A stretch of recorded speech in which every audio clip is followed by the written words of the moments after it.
Welcome to the podcast about venture capital, where investors and founders alike can learn how VCs make decisions and reach conviction. Your host is Nick Moran, and this is The Full Ratchet.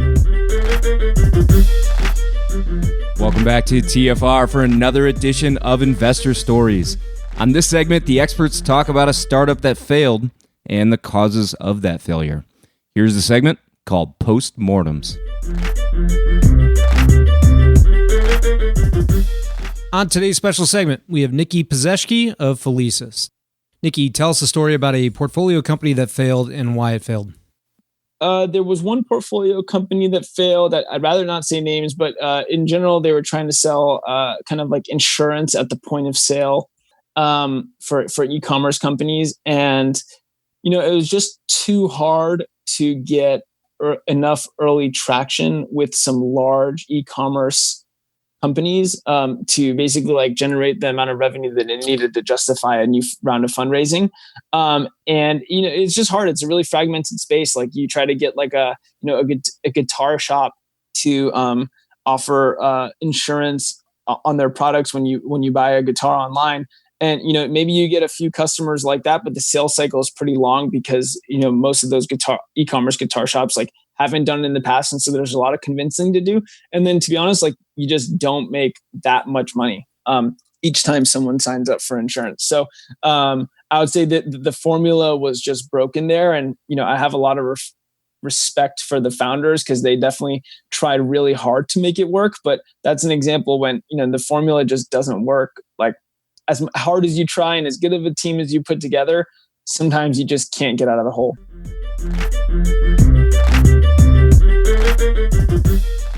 On today's Investor Stories segment, we have Somesh Dash of IVP.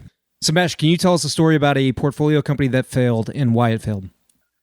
Sure. Well, my quick caveat is, I don't consider any company that tries to succeed in the market and doesn't quite get to the finish line as a failure. I think a failure would be something more like a Theranos. And I honestly just count our blessings that we weren't in a company like that. That is fraud. And that is truly a failure on everyone's part. But Living Social was one company that we invested in about a decade ago. And at the time, just to give you context, the flash sales space had taken off. Groupon in late 2009, 2010 was one of the hottest startups. It was one of the fastest growing companies ever venture funded.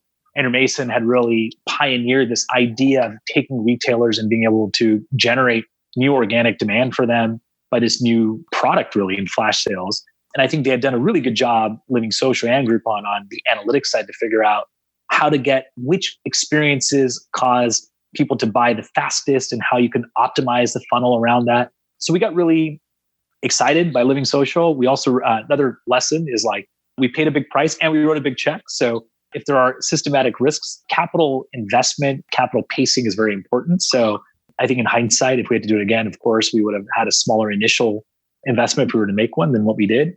But the lesson learned was, look, at the end of the day, markets that are very sales and marketing labor intensive. I remember visiting a company, they just had lots of young graduates in Washington, DC, going up and down, trying to talk to local merchants. That's an expensive model at scale. And this is why gross margins are important as a proxy for financial health. This is why profitability matters. They were pretty far away and the cost bases had ballooned to when they had to make strategic changes. They just didn't have the financial flexibility to do so. In some ways, I am grateful for Living Social. Some of the lessons learned from that are very much top of mind as we talk about a post-COVID-19 world. And so, that's one of the lessons learned from that one that we still talk about today.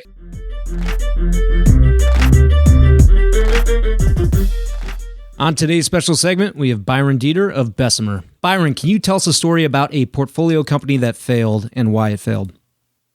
Oh, you bet. We've got several of those. Maybe I'll go back to a very early one, a company called Sparter, which was a virtual goods exchange. And so this was a company that we incubated. And so I'll take the blame here. And what it was doing was trying to get in early on some of these virtual goods exchanges and cryptocurrencies and exchanges. And we believed if you created a marketplace for everything from World of Warcraft gold to ultimately Bitcoin and the like, that some of the mega trends were kind of moving in that direction. Unfortunately, we were too early for the full Bitcoin trend, and we didn't have the patience to wait out the publisher dynamics in the closed platforms. And so ultimately we built up some scale, but fraud and credit card chargebacks did us in. And we didn't have the stomach and the vision to push out and look many years. And this was one of those cases where the team's opportunity cost is often more expensive than our cost of capital. And when you sit down in these meetings, it's not a discussion of like, hey, are we going to shut it down or not, or pull capital? It's like, hey team, do you want to keep going? Like, is this for you the best use of your time? We've got still money in the bank, but is this really working out how you want it to? Do you see the path? And in this case, after several of those discussions and beating our head against this for a while, the team's reaction was, you know what, it's going to take years and we're not hitting that vortex and we don't see the game-changing way to do it.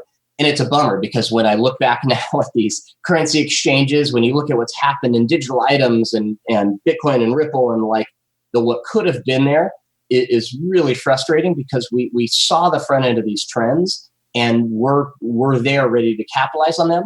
But in venture, being too early is the same as being wrong. And you can't fund these high potential, high quality team members who are getting called all the time to go do other things. And you've got just an operational burn rate that is dilutive by its nature. And that's one that if we'd started a few years later, I think could have achieved great things. But ultimately, we lost everything, shut it down and people went on and it's a bummer.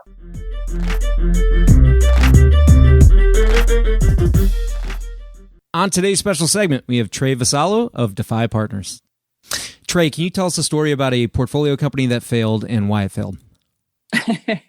Yeah, we learned the most from our failures, that's for sure. I think one of the most fascinating failures is one that's super early in my career at KP. And I was just an associate on a team, so I can't even take credit for the insight and kind of moving this one forward. But I think it is one of the most iconic, and the company was Friendster.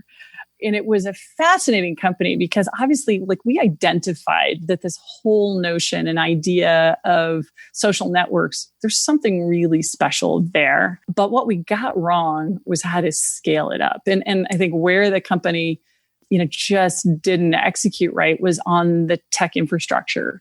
And it was, unable to scale at the rate that people wanted to use it. And so it just kind of imploded and fell on itself. And I remember I was on a panel recently with a friend and co-investor at the time, Roger Lee. And as he put it, Friendster was the company that kind of defined an industry, but ultimately wasn't able to capture any of the benefit. And so I do think that's just a crazy story of, got the trend right, but got the company wrong.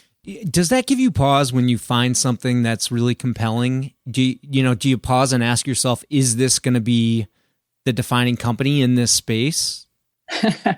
Well, and I think this is another thing that I've learned over the years is that you never know. Right. If we had the crystal ball, this job wouldn't be that hard. And yeah. The reality is the companies that look the most obvious to win aren't the ones that win. Or another way to say it is, I think that the huge outlying kind of successes always tend to be highly controversial. They're not obvious at the beginning. And I remember even when I, joined in the early days at KP and hearing the stories of Google. I mean, Google was the second search engine that Kleiner invested in. It did not have a business model. It was not an obvious success that when you look at it today, you're like, no, this is this monster company. No, that was not a straight line, not obvious. And so I think reminding ourselves that, companies that look like absolute winners at the beginning, I can tell you there were tons of those that I saw that went through committee were unanimous, super exciting, and I don't even remember their names, to, the companies that end up being incredible successes that had lots of ups and downs to get to the point where they are today. So the one thing I do know is that, you can never be 100% sure.